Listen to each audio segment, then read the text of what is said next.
വന്നൊരു പുതിയ വാർത്തയിലേക്ക്. കോഴിക്കോട് കനൗലി കനാലിൽ വീണ യുവാവ് മരിച്ചു. കോട്ടോളി സ്വദേശി പ്രവീൺ ദാസാണ് വെള്ളത്തിൽ വീണത്. കനൗലി കനാലിൽ ചൂണ്ടയിടുന്നതിനിടെയായിരുന്നു അപകടം. വിവരങ്ങളുമായി കോഴിക്കോട് നിന്നും റമീസ് ചേരുന്നുണ്ട്. റമീസ്, എപ്പോഴായിരുന്നു ഈ മരണം സംഭവിച്ചത്? നേരത്തെ യുവാവിന്റെ ആരോഗ്യനില തൃപ്തികരമാണ് എന്നുള്ള വാർത്തകളൊക്കെ പുറത്തു വന്നിരുന്നല്ലോ.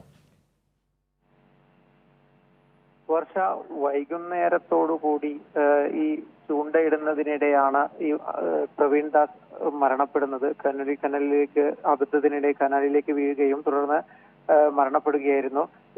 കോഴിക്കോട് നഗരത്തിൽ നിന്നുള്ള സ്കൂബ ടീമും ഫയർഫോഴ്സ് സംഘവും എത്തിയതിനു ശേഷമാണ് പ്രവീണിനെ രക്ഷപ്പെടുത്തിയത്. പക്ഷെ ഹോസ്പിറ്റലിൽ എത്തിച്ചപ്പോഴാണ് ഇദ്ദേഹത്തിന്റെ മരണം സ്ഥിരീകരിച്ചത്. കോട്ടൂളി സ്വദേശിയായ പ്രവീൺ കോഴിക്കോട് കമ്മീഷൻ ഓഫീസിലെ ജീവനക്കാരനാണ്. ശരി, റമീസാണ് വിവരങ്ങൾ നൽകിയത്.